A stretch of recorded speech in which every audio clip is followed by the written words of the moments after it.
Hello students. तो आज के इस वीडियो में आपका स्वागत है। आज हम चर्चा करेंगे टेंस का पैसिव वॉइस बनाना। जो पहला पॉइंट है कि टेंस को हम पैसिव वॉइस में कैसे बदलेंगे। तो आइए देखते हैं टेंसेस का पैसिव वॉइस बनाना। देखिए, टेंसेस का पैसिव वॉइस बनाना, तो इसके लिए हमने कुछ फार्मूला लिखे हुए हैं, कुछ सूत्र लिखे हुए हैं। आप इनको सबसे पहले देखिए। रूल्स, सबसे पहले आपको नियम समझना है। तो इसमें जैसे मान लीजिए आपका अगर किसी भी टेंस का, जैसे प्रेजेंट का इंडेफिनिट टेंस हो, तो अगर पैसिव वॉइस बनाते हैं तो इसमें सहायक क्रिया is, am, are plus verb की थर्ड फॉर्म का प्रयोग करेंगे। इसी प्रकार पास्ट इंडेफिनिट में was were plus third form लगेंगे। फ्यूचर इंडेफिनिट आने पर will be, shall be plus verb की थर्ड फॉर्म लगेगा। प्रेजेंट कंटिन्यूअस आने पर इज, एम, आर और प्लस बीइंग, यानी कि इसमें is being, am being, are being plus verb third form होंगे। पास्ट कंटिन्यूअस आने पर वाज बीइंग, वर बीइंग हो जाएगा प्लस वर्ब की थर्ड फॉर्म होंगे। प्रेजेंट परफेक्ट आने पर हैज बीन, हैव बीन और प्लस वर्ब की थर्ड फॉर्म होगा। पास्ट परफेक्ट टेंस आने पर हैड बीन प्लस वर्ब की थर्ड फॉर्म होगी। और फ्यूचर परफेक्ट टेंस आने पर will have been, shall have been plus verb की थर्ड फॉर्म होगी। तो एक चीज ये समझना है कि जैसा कि आपको मालूम है कि जो कुल टेंसेज हैं वो संख्या में लगभग 12 हैं। और यहाँ मैंने आपको 1 से लेकर के 8 तक के टेंसेज का पैसिव वॉइस बनाना, इसका सूत्र मैंने यहाँ पर लिखा हुआ है। तो जो 4 और बच जा रहे हैं, अब इसमें एक नोट है, एक पॉइंट, जैसे फ्यूचर कंटिन्यूअस और परफेक्ट, प्रेजेंट, पास्ट और फ्यूचर का परफेक्ट कंटिन्यूअस टेंस का पैसिव वॉइस नहीं बनाया जाता। देखिए, जब आप टेंसेज का पैसिव वॉइस बनाएंगे तो 12 टेंसेज जरूर हैं, परंतु 12 टेंसेज में से आप केवल और केवल 8 लोगों का पैसिव वॉइस बनाते हैं। बाकी जो 4 उसमें से बच जा रहे हैं, जैसे यहाँ देखिए फ्यूचर का कंटिन्यूअस टेंस और प्रेजेंट, पास्ट और फ्यूचर, फ्यूचर तीनों टेंसेज का परफेक्ट कंटिन्यूअस टेंस का पैसिव वॉइस नहीं बनता। अब देखिए, जैसे यहाँ प्रेजेंट, पास्ट, फ्यूचर का इंडेफिनिट का बन जाएगा। अब प्रेजेंट और पास्ट के कंटिन्यूअस का बनेगा, लेकिन यहाँ फ्यूचर का कंटिन्यूअस नहीं लिखा है, तो फ्यूचर कंटिन्यूअस आपका नहीं बनेगा। दूसरा आप देखिए, प्रेजेंट, पास्ट, फ्यूचर का परफेक्ट तो बनेगा, लेकिन प्रेजेंट, पास्ट, फ्यूचर का जो अंतिम चौथा भाग है, यानी कि परफेक्ट कंटिन्यूअस, उनका नहीं बनेगा। तो 4 वो 3 हो जाएगा और एक ये मिला करके 4 लोगों का केवल पैसिव वॉइस नहीं बनाया जाता है। ये देखिए यहाँ लिखा पैसिव वॉइस नहीं बनाया जाता है।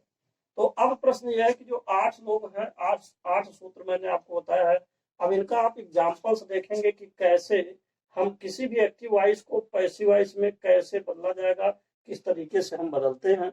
तो इसके लिए सबसे पहले आपको यहाँ देखिए कुछ की पॉइंट्स मैंने लिखा है, सूत्र लिखा हुआ है, इसको लेकर के चलना है। जब भी आप एक्टिव वॉइस से पैसिव वॉइस चेंज करेंगे, जब भी आप एक्टिव से पैसिव बदलेंगे, तो निश्चित रूप से आपको ये जो की पॉइंट्स ये समझना होगा। पहला पॉइंट क्या है कि देखिए, सब्जेक्ट और ऑब्जेक्ट, किसी भी वाक्य में जो एक्टिव वॉइस होगा, इसमें सब्जेक्ट और ऑब्जेक्ट होंगे, यानी कि सब्जेक्ट और ऑब्जेक्ट आना अनिवार्य है। जैसे यहाँ पहला वाक्य जो है, इस पहले वाक्य में जो पहला शब्द हरि लिखा हुआ है, ये आपका सब्जेक्ट है, और जबकि मोहन जो है आपका ऑब्जेक्ट है। तो दूसरी बात है कि सब्जेक्ट को ऑब्जेक्ट में बदलेंगे, ऑब्जेक्ट को सब्जेक्ट में बदलेंगे।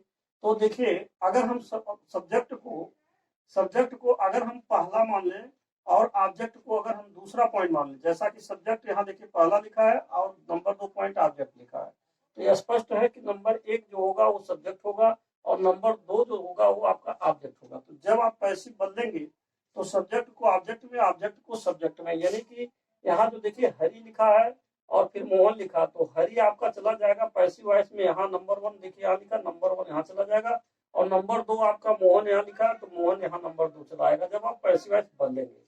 दूसरी बात यह है कि हमेशा ही जब भी आप एक्टिव से पैसिव बदलेंगे, जब भी एक्टिव से पैसिव बदलेंगे, तो ये बात हमेशा याद रहे कि सब्जेक्ट ऑब्जेक्ट में बदलेगा, ऑब्जेक्ट सब्जेक्ट में बदलेगा, इसके साथ साथ वर्ब की हमेशा थर्ड फॉर्म होगी। तो देखिए, यहाँ जितना भी पैसिव वॉइस बनाए गए हैं, जैसे ये पहला एक्टिव वॉइस है, दूसरा पैसिव है, यहाँ देखिए थर्ड फॉर्म है, यहाँ वर्ब की थर्ड फॉर्म आया हुआ है, और यहाँ देखिए वर्ब का थर्ड फॉर्म है, यहाँ पर आपका थर्ड फॉर्म है, और यहाँ पर थर्ड फॉर्म है। तो थर्ड फॉर्म होना अनिवार्य है। दूसरी बात यह है कि एक्टिव वॉइस से पैसिव वॉइस बदलने के लिए हम कैसे समझेंगे कि कौन सा वाक्य किस टेंस में है। तो सबसे पहले ये ध्यान देंगे कि अगर एक्टिव वॉइस, ये जो पहला लिखा हुआ अगर ये एक्टिव वॉइस है तो इसमें आपको ये पकड़ना है, यह समझना है कि ये किस टेंस में है। तो टेंस की पहचान हम कैसे करते हैं? टेंस अगर किसी भी वाक्य में लिखा हो तो उसकी पहचान उसकी वर्ब से होती है, जहां वर्ब दिया हुआ है। तो वर्ब में लक्षण मिल जाता है कि वो किस तरह के टेंस हैं, उसी वर्ब के टेंस के अनुसार हम पैसिव वॉइस बदलते हैं। तो यहाँ लिखा हरि टीचेज मोहन, यानी कि हरि मोहन को पढ़ाता है, अर्थात यहाँ टीचर जो आ रहा है यह प्रेजेंट इंडेफिनिट टेंस है, क्योंकि यस या यस लगा हुआ। तो इसका मतलब है इसमें सूत्र नंबर 1 इस्तेमाल होगा, पहला सूत्र लगेगा, क्योंकि प्रेजेंट इंडेफिनिट टेंस अगर आता है तो जब आप इसको पैसिव वॉइस में बदलेंगे, जब आप पैसिव में चेंज करेंगे तो पैसिव बदलते समय ये सूत्र लगेंगे, अर्थात इसमें इज एम आर में से कोई कोई लगेगा और इसके बाद वर्ब की थर्ड फॉर्म होगी। तो यहाँ पर सबसे पहले आपको देखना है कि जो हरि है सब्जेक्ट है, इसको छोड़ करके जो इसका ऑब्जेक्ट है नंबर 2 वाला पॉइंट है इसको पहले लिख देना है। तो ये आपका नंबर 2 हो गया मोहन। अब देखिए मोहन के अनुसार आपको इनमें से देखना है कि इज लगेगा कि एम लगेगा कि आर लगेगा, इन तीनों में से क्या लगेगा। तो इसमें मोहन के अनुसार इज लगेगा। दूसरी बात जो टीच है इसका थर्ड फॉर्म ताट हो जाएगा, तो अब ये बन गया इज ताट। अब जो हरि था आपका ऑब्जेक्ट बनाएगा, तो यहाँ हरि चला आएगा, जो नंबर 1 था इस साइड पर नंबर 2 के स्थान पर आ जाएगा और उससे पहले आपका बाय प्रीपोजिशन लग जाएगा। तो यहाँ आपने देखा कि नंबर 1 इधर चला गया, नंबर 2 इधर चला आया, यानी हर जगह आपका इस तरह का इसमें चिन्ह आ रहा है कि जो ऑब्जेक्ट है वो इधर चले जाएगा, सब्जेक्ट आपका इधर चला जाएगा। इसी तरीके से आप देखिए नंबर 1 यहाँ है तो ये नंबर 1 आपका यहाँ चला गया, इसमें भी वही बात है। और ये नंबर 2 है, नंबर 2 यहाँ चला आया, इसमें भी आपका वही तरह से बात है। यहाँ देखिए तीसरा है, नंबर 2 यहाँ यू है, नंबर 2 यहाँ चला आया, नंबर ही 1 है, नंबर 1 ही है और नंबर 1 ही जो है यहाँ चला आया नंबर 1। तो यह भी आपका उसी प्रकार से क्रॉस की स्थिति बनेगी। तो कहने का मतलब यह है, इसी तरीके से इसमें देख लीजिए नंबर 1 दे है और यहाँ बाई देन नंबर 1 हो गया, नंबर 2 द वर्क है, नंबर 2 यहाँ चला आया। तो यह भी आपका इसी प्रकार से बनेगा। तो कुल मिला करके ये समझना है कि पुनः आप इस पॉइंट को समझिए कि नंबर 1 पहला सूत्र सब्जेक्ट और ऑब्जेक्ट 2 होते हैं। जब भी एक्टिव वॉइस से पैसिव वॉइस बदलेंगे तो सब्जेक्ट को आप ऑब्जेक्ट में बदल दीजिए, यानी कि नंबर 1 को नंबर 2 के स्थान पर कर दीजिए, नंबर 2 को नंबर 1 के स्थान पर। और दूसरी बात वर्ब की हमेशा थर्ड फॉर्म आपको लगाना है। तो ये था आपका की पॉइंट्स, यही सबसे महत्वपूर्ण सूत्र हैं जिसके अनुसार चलना है। दूसरी बात, दिए गए एक्टिव वॉइस को सबसे पहले आपको समझना होता है किस टेंस में। अब देखिए पहला उदाहरण मान लीजिए प्रेजेंट टेंस का था, और दूसरा उदाहरण देखिए यहाँ किल्ड आया है, तो ये वर्ब की सेकंड फॉर्म है, ये पास्ट इंडेफिनिट है। तो इसका मतलब है पास्ट के इंडेफिनिट में वाज वर्ब प्लस वर्ब की थर्ड फॉर्म हमको पैसिव बनाते समय लगाना है।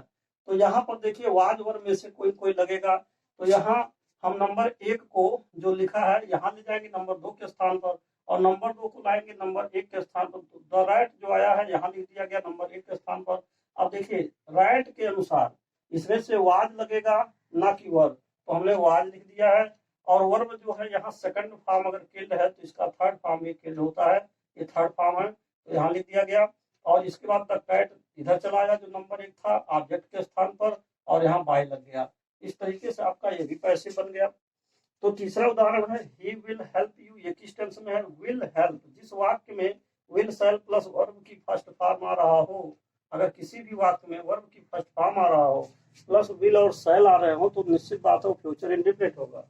तो फ्यूचर का इंडिफिनिट होने के कारण यहाँ विल भी और शैल भी प्लस वर्ब की थर्ड फॉर्म लग रहा है, तो इन दोनों में से किसी ना किसी एक का इस्तेमाल किया जाएगा। और यहाँ पर आप देख रहे हैं कि विल बी और शैल बी में से आपका यहाँ जो यू आ रहा है इधर आ रहा है, तो यू के अनुसार विल भी लगाया गया। और इसके बाद वर्ब की थर्ड फॉर्म, यानी कि इसमें वर्ब जो आपका है हेल्प है, हेल्प को आप हेल्प्ड में बदल देंगे, ये थर्ड फॉर्म हो जाएगा। और ही इधर चले जाएगा, तो ये आपका नंबर 2 जो यू था इधर चला आया, नंबर 1 ही इधर चला गया, ये ऑब्जेक्ट बन गया। तो इस तरीके से ये आपका पैसिव बन गया। और उदाहरण नंबर 4 देखते हैं किसमें है। इसमें लिखा है विल हैव फिनिश्ड, यानी जहां पर will have shall have plus third form हो, ये परफेक्ट फ्यूचर परफेक्ट टेंस होता है। तो अब आइए देखिए यहाँ पर आपका फ्यूचर परफेक्ट टेंस, यानी कि ये 8वां नंबर का जो दिया सूत्र, इसका प्रयोग किया गया। विल अथवा शैल हैव बीन, चाहे विल हैव बीन लगाएंगे चाहे शैल हैव बीन लगाएंगे, इन दोनों में से कोई न कोई एक लगना है। तो यहाँ देखिए जो नंबर 2 है द वर्क इधर आएगा और वर्क के अनुसार आप विल हैव बीन लगाएंगे तो यहाँ विल हैव बीन लिख दिया गया और प्लस ये थर्ड फॉर्म है, थर्ड फॉर्म यह भी यही उतर जाएगा, दोनों ही थर्ड फॉर्म है, यह भी थर्ड है यह भी थर्ड है। और बाय दम यानी कि दे जब उधर जाएगा तो दम हो जाएगा आपका और बाई यहाँ प्रीपोजिशन लग जाएगा। तो ये नंबर 1 था, ये नंबर 2 हो गया। तो इस तरीके से आप जो है एक्टिव से पैसिव जब भी बदलेंगे, यह बात याद रहे हमेशा एक्टिव से पैसिव बदलते समय ये क्रॉस का जो चिन्ह मैं लगा रहा हूँ यानी कि सब्जेक्ट को ऑब्जेक्ट में और देखिए सब्जेक्ट को ऑब्जेक्ट में और ऑब्जेक्ट को सब्जेक्ट में हमेशा बदलना अनिवार्य है। तो इस तरीके से आपका यह जो वाक्य बना, अब देखिए पहला लाइन आपका एक्टिव वॉइस था और दूसरी लाइन इसमें जो लिखा है वो पैसिव वॉइस है। तो इस तरीके से आपका ये पैसिव वॉइस हो जाएगा और यहाँ पर आप देख रहे हैं एक्टिव वॉइस है तो ये एक्टिव वॉइस हो गया और दूसरा आपका पैसिव वॉइस हो जाएगा, पैसिव वॉइस हो गया। यहाँ पहला आपका एक्टिव वॉइस है और इसी प्रकार दूसरा आपका पैसिव वॉइस हो जाएगा और यहाँ पर आपका पहला एक्टिव वॉइस है तो यहाँ पर दूसरा आपका पैसिव वॉइस हो जाएगा, पैसिव। तो इस तरीके से हमने 4 उदाहरण आपको इन सूत्रों के द्वारा समझाया हुआ है। तो इस प्रकार अब यह जो वीडियो है यहीं पर समाप्त होता है और इससे संबंधित कुछ और भी उदाहरण हैं, एग्जाम्पल्स हैं, जिसको हम आपको नेक्स्ट वीडियो में समझाएंगे। तो आपने इसे देखा, इसके लिए बहुत बहुत धन्यवाद।